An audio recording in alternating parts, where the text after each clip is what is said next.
Hello guys, welcome to back my Dipti and Prapti vlogs. তো guys, আমি আজকে আবার একটা বিগ ভিডিও তোমাদের সঙ্গে শেয়ার করব বলে চলে এসেছি। তো গাইস, এই ভিডিওতে আমি আরেকবার একই কথা বলবো, যেটা আমি আমার আগের যে ফার্স্ট বিগ ভিডিও শ্যুট করেছিলাম তার মধ্যে অবভিয়াসলি বলেও দিয়েছিলাম। বাট আমার মনে হচ্ছে আরেকবার কথাটা বলার প্রয়োজন, কথাটা বলা দরকার, সেহেতু আমি এই কথাটা বলবো। তো গাইস, প্রথমেই একটা কথা জানতে চাই, খুবই ছোট্ট একটা কথা। আশা করছি তোমরা সবাই ভালো আছো। তোমরা কেমন আছো? ভালোই আছো আশা তো করছি, আগেই বলে দিলাম। এবারে আমি তো পুরোপুরি জানি না যে তোমরা ভালো আছো কি আছো না, কিন্তু আমি আশা করছি যে তোমরা ভালো আছো এবং আমিও খুব ভালো আছি। বাট পরবর্তীকালে তোমাদের সাপোর্টটা, তোমাদের পাশে থাকাটা যদি আমি না পাই না, তাহলে আমার যে এই ইউটিউব চ্যানেলটা একদম ডাউন অলরেডি হয়ে গেছে, আরও ডাউন হয়ে যাবে। দেন আমাকে এই ইউটিউব চ্যানেলটা অফ করতে হবে। বাস এরকম একটা অবস্থা ক্রিয়েট হবে, এরকম একটা পরিস্থিতি ক্রিয়েট হবে। তো আমি চাইছি যে সেই পরিস্থিতিটা না ক্রিয়েট হোক। সেই পরিস্থিতিটা যদি ক্রিয়েট হয় আমারও খুব বাজে লাগবে। তো আমি এত কষ্ট করছি, এত খাটছি, আমার এই যে এটা হচ্ছে আমার গেটআপ। আমার লাইট নেই ভালো, লাইট একদম ফোনের ক্যামেরাগুলো যে সেট করা লাইট সেটাও নেই, ক্যামেরা সেটিংয়েরও একটা জায়গা নেই। আমি কোনো রকমের ভাবে আমার বাড়ির মধ্যেই ভিডিওটা অবশ্য করার চেষ্টা করি, আমি বাইরে গিয়ে ভিডিও করতে পারি না। বাট এরপরে যদি নেক্সট কোনো আমি চান্স পাই তাহলে অবভিয়াসলি আমি বাইরে গিয়ে কিন্তু ভিডিও করব। বাট এই যে পিছনের সেট আপটা দেখছো না, এটা হচ্ছে আমার বাড়ির সেট আপ। ঠিক আছে, এটা আমার বাড়ির সেট আপ। কতটা কেমন একটা সেট আপ, এর মধ্যে আমি এত কষ্ট করে ভিডিও শ্যুট করার চেষ্টা করছি, এটা অনেক লেভেলের একটা বিষয়। কিন্তু যাদের এরকম শ্যুট ব্যাগ যেই এটা আছে সেটা খুবই ভালো, তো তারা ভালো করে শ্যুট করতে পারে একদম, তারাই বেশি লাইক পাচ্ছে। তাদের কিন্তু কোনো স্ট্রাগল করতে হচ্ছে না, ঠিক আছে, কোনো স্ট্রাগল করতে হচ্ছে না ভিডিও শ্যুট করার জন্য। বাট তারা না, তাদের কি বলবো, একটু বেশি ভালো একটা বাড়ি আছে বা ভালো শ্যুটিং করা কোনো জিনিস আছে, তাদের কাছে টাকা আছে, পয়সা আছে। তো তার জন্য তারা একদম ইজিলি একদম ভিডিও ক্রিয়েট করে নিতে পারে, শ্যুট করে নিতে পারে।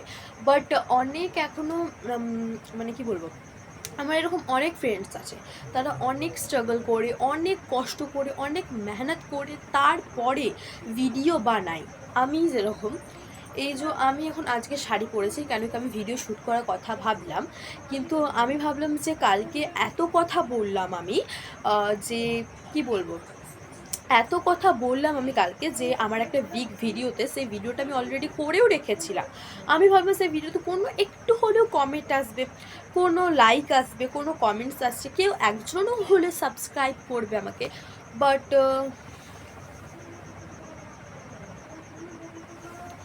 দেন গাইজ, আমি যখন দেখলাম পুরো ভিডিওটা, একটাও কমেন্ট নাই, একটাও লাইক নেই, একটাও সাবস্ক্রাইব নেই, ওরকম কমেন্ট একদম পুরো জিরো জিরো লেভেলে হয়ে পড়ে আছে। তো আমি তখন ভাবলাম যে আমার এত কষ্ট, এত এরকম সেজে পরে আমাকে ভিডিও শ্যুট করতে হচ্ছে। অনেকেই সাজছে, এটা সবাইকেই সাজতে হচ্ছে, আমাকে সাজতে হচ্ছে, এটা একা নয়। বাট আমি এত কষ্ট করে ভিডিও দেখার পর প্রত্যেকটা ভিডিওতে ভিউজ হচ্ছে, সবাই দেখছে, ভিউজ ভিউজ 200, 218 এরকম ভিউজ হচ্ছে। ভিউজের আমার কোনো কমতি নেই, সিরিয়াসলি বলবো, ভিউজের আমার কোনো কমতি নেই, সত্যি কথা বলবো।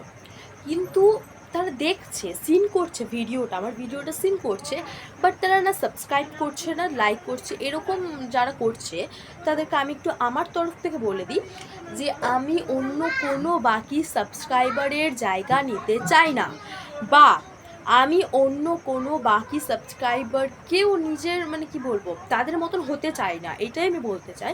আমি আমার নিজের মতন, আমি আপনাদের কাছ থেকে একটু ছোট্ট সাপোর্ট চাইছি, যেটা আপনারা পারলে এক চুটকিতে করে দিতে পারেন, আপনাদের জন্য সেটা কোনোই বড় ব্যাপার নয়।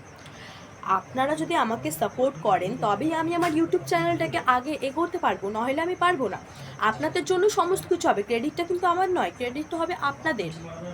তো আমি ওটাই বলছি, আপনারা যদি আমাকে সাপোর্ট না করেন, তাহলে আমি কী করে আমার চ্যানেলটাকে আগে বাড়াবো, কী করে আপনাদের জন্য নতুন নতুন ভিডিও শ্যুট করবো। আমার ওই যে এনার্জিটা, আমার ওই ফিলিংটা, ওই এনার্জিটা কোথা থেকে আসবে যে না আমি এত কষ্ট করে করেছি, একটাও কোনো সাবস্ক্রাইব নেই, কোনো লাইক নেই, কোনো কমেন্ট নেই, এরকম যদি হয়েও বা থাকে, তো আমার তো এনার্জিটা আসবে না, আমার ওই ফিলিংটা তো আসবে না যে আমি আরেকটা নেক্সট ভিডিও শ্যুট করি, না আমি একবার ট্রাই করে দেখি, এই ইয়েটা আমার আসবে না।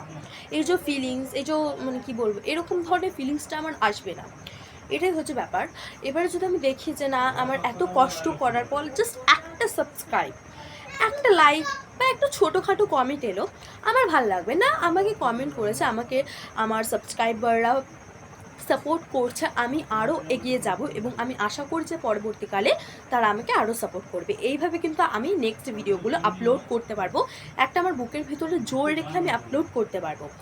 বাট আমার এখন সেরকম কোনো পরিস্থিতি নাই, আমার পরিস্থিতি মানে ইউটিউব চ্যানেলটাই প্রায় ডুবে গেছে, একদম লো লেভেলে আছে। হাই লেভেলে যেতে হলে আমাকে এখন অনেক কষ্ট করতে হবে, আমি বুঝতে পারছি, সম্পূর্ণ অনেক কষ্ট করতে হবে।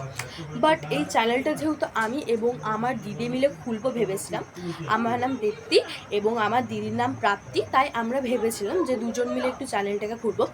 এর আগে আমার ছোটো কাকার ফোনে আমার ভাই, আমরা 3 ভাই বোন, আমার ছোটো ভাই, আমার বড় দিদি এবং আমরা 3 জন মিলে প্ল্যান করেছিলাম একটা ইউটিউব চ্যানেল খুলবে এবং খুলেও ছিলাম।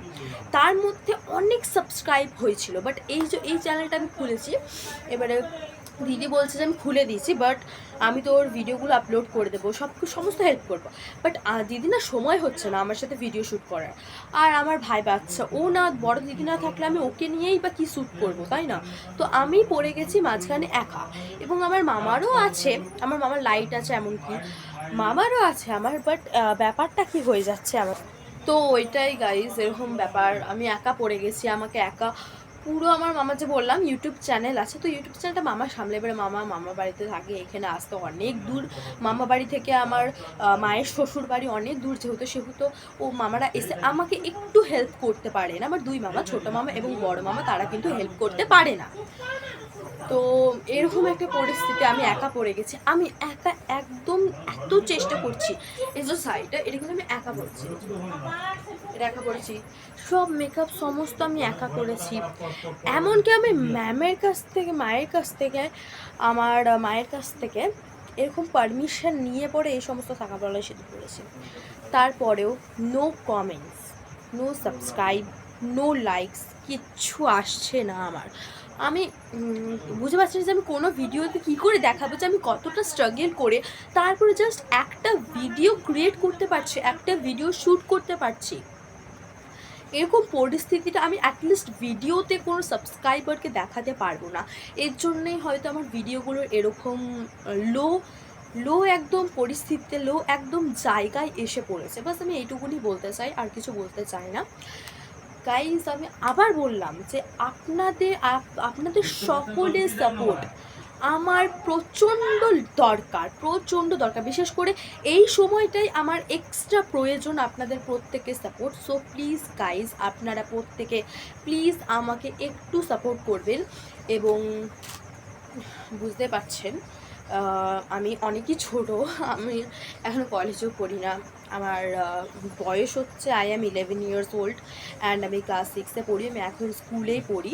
তো আমি এই একা যে কীভাবে স্ট্রাগল করছি, বাকি যে ইউটিউবার্সটা আছে, গার্লস ইউটিউবার, আমি সবাইকে দেখেছি যে তারা অনেক বড় তারা কলেজে পড়েন, তাই তারা হয়তো এত ভালো ভিডিও শ্যুট করতে পারবে, বাট আমি যে তাদের থেকে এতটা পরিমাণের ছোট হয়ে, এতটা বয়সের ছোট হয়ে আমি এইটাও চেষ্টা করছি, এইটাও অনেক গাইস।